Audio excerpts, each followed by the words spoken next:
30 hours in, I've learned a few things about Fantasy Life I, which I wish I knew earlier to make my time easier. Plus, I could have avoided a few mistakes, so let me help you out. No matter how many tips I cover, I'm sure I still missed a few, so please help us out in the comment section if you know anything that I didn't get to cover. When you're fishing, once you find the sweet spot, you can actually stop using the left Joy-Con stick to relax your thumb. This is perfect for all fish except the crowned fish, where the sweet spot will continuously move on, so you kind of need to keep your thumb ready for those. Otherwise, give your thumb a break. I have a tip to finding the sweet spot that you probably don't know about. Sure, you might know that you can unlock the skill in your fishing, mining, and woodcutting skill tree, and the game tells you that you can press X on your Xbox controller or whatever button equivalent is on your keyboard, PlayStation or Switch controllers. Pressing this button will give you these bubbles, and they give you an idea of where the sweet spot might be.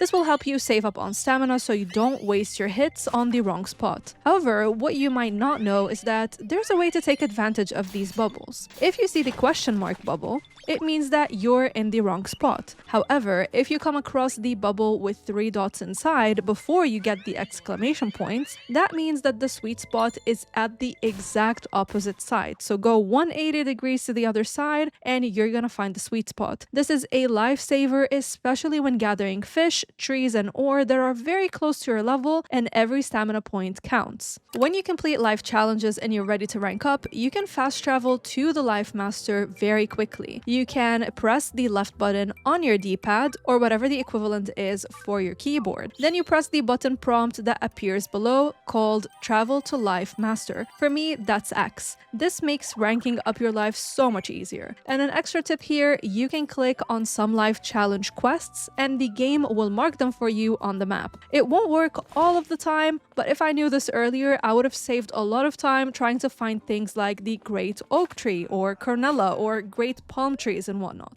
If you pre-ordered the game, you have access to the Flutter Charm, which gives you 10% increase in how fast you gain XP. Don't make my mistake and equip it to only 1 life. Instead, you can go to the Accessories tab in your equipment, choose the Flutter Charm, then press X for the menu, and you can choose to equip it to all of your lives. Make sure to have 1 combat life at the minimum before progressing the storyline. Trust me, you're gonna thank me for this. At one point early on in the story, you're not gonna be able to get any new lives for a bit, and you might corner yourself because you're gonna be in an area that is gonna force you to deal with monsters. And if you don't have a combat life, well, you're gonna be stuck with your branch doing minimal damage, and I heard way too many stories about people doing this, so let me know which life is your favorite so far. Speaking of lives, some work in synergy together, meaning they work hand in hand. Granted, you can buy everything from shops, but I don't know about you, this is becoming way too costly for me, especially if you're like me and you'd rather use your dosh for some cool recipes and items. So, for example, alchemy will work very well with all combat lives because you can make yourself some potions and bombs and whatnot. With that, a blacksmith is also a great idea because you can get some really good weapons and tools,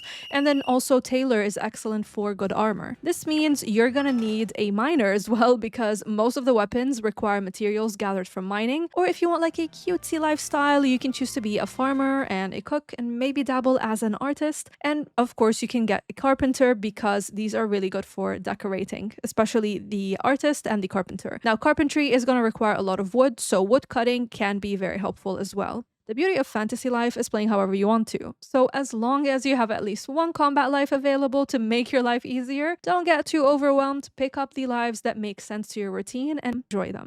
You don't have to sit through the repetitive character noises, especially if they're bothering you. I know a lot of you were complaining about them in my stream. What you can do is turn down the volume for voices in the setting to 1 or even 0 and enjoy a bit of peace. Sure, the game has a couple of voice-acted words, but if the shouting and the screaming is getting to you, your peace of mind should come first. Forgeable items, which are these items that you see on the ground with like a sparkle around them, is gonna level up the life that you currently have equipped. So if one of your lives is lacking, attacking, make sure you switch to it when foraging. You can quickly swap lives by clicking right on your D-pad and choosing the life you want, as long as you have it unlocked. Before selling your gear that you don't want anymore, remember that you can use that gear to increase the stats of your buddies. So it's worth keeping a few weapons and armors and tools here and there, especially if you can't be bothered with buying or, getting extras for these buddies. Also note that a lot of these can be obtained by simply beating down enemies, so it's gonna be pretty easy for you to stack up on those. Remember though, only the weapon or tool that your buddies are holding will change in appearance, but their armor set is gonna remain the same, which the game has already dedicated to them. By the way, you can also level up your buddies at Celestia Statue by souping them up. You can do so 5 times, and I believe you find these mostly in the procedurally generated dungeons. Now, don't be like me and keep forgetting to A, use your skill board when you level up, because I sure did, and B, use the new weapons and tools and armor that you find. Gathering loot happens so quickly, and leveling up is also very fast. You're gonna be forgetting them, especially I did, and I went to the skill board and I was like, oh my god, I have like almost 80 points that I forgot to use. It's easy to wander off and forget about the story, and I know a lot of people are actually recommending that you do that, but I don't think this is the best way. Try to at least reach Chapter 5 so you can unlock the farmer life, the artist life, the hagram, which is the robot for your terraforming, as well as the sapling dungeons, which are the newly introduced procedurally generated dungeons in this game. If you run low on the treasure grove saplings, I find that every mimic that I found in Gynormosia, that open world area that you can go to, every mimic had at least a sapling whenever I took them down. Also, an extra tip here, when you battle these mimics, they are gonna try and run away from you. So make sure you have your mount. You can use it whenever you want to, so you can keep up with them. The ones that I encountered in this game always end up being cornered somewhere, and I take advantage of that and defeat them. Don't forget about excellent gathering. This feature is introduced very early on in lives like the miner, woodcutter, and I think fisher as well, but I totally forgot about them until almost 25 hours in. When the ore or the tree's HP is almost depleted, you can use that last attack for your advantage. Make sure it is maybe a charged attack or a very strong attack, and this will give you a bigger yield, making your material farming a lot quicker and easier. Before we continue to the next tip, hello you gorgeous human being, it's Miss Bubbles. If this video is helpful, do me a massive favor and consider supporting me on Ko-fi, Patreon, or checking out my YouTube channel members. I've been hard at work making sure that I cover fantasy life for you consistently, so any help goes a long way.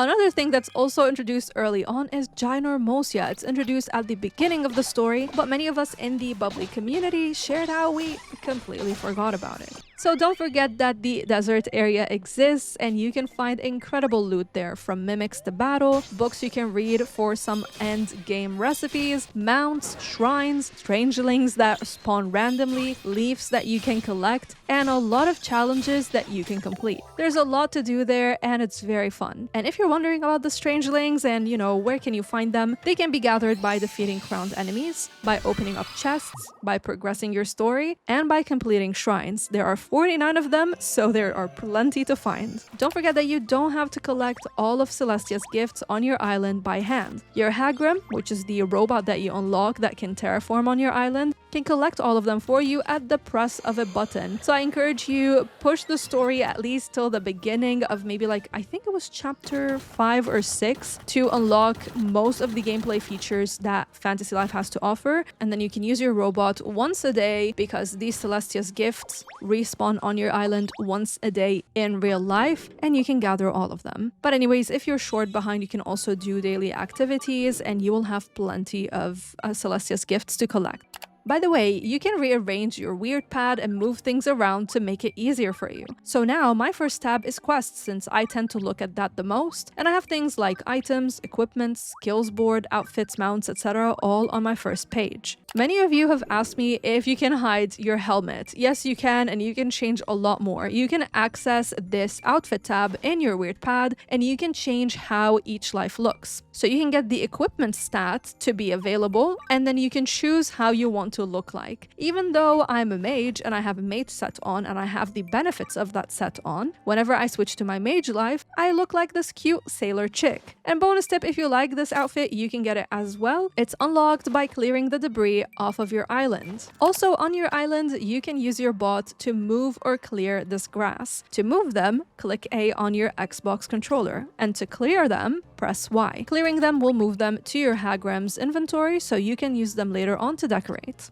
Here are 2 sets of codes that you might have missed out on. You can redeem them using your weird pad by clicking on the gift icon. These are gifts from level 5 celebrating the success of Fantasy Life so far. Now, for all bubblies who suffer from motion sickness like I do, make sure to toggle motion blur off, depth of field off, and turn down the camera sensitivity. You can also enable the minimap to rotate, which also helps me when navigating. Note that the motion blur and depth of field are sadly not available on the Switch, which is why it was impossible for me to play it there. I talk a lot more about my PC and Switch experience with Fantasy Life in this review video. Now, every life will have some sort of really cool special skills and charge abilities that can make your life so much easier. For example, a woodcutter has a godly swing, magician lets you change between stances of offense, defense, and healing, miner has this ore breaker skill, and so on. Charge skills take some time to fill back up,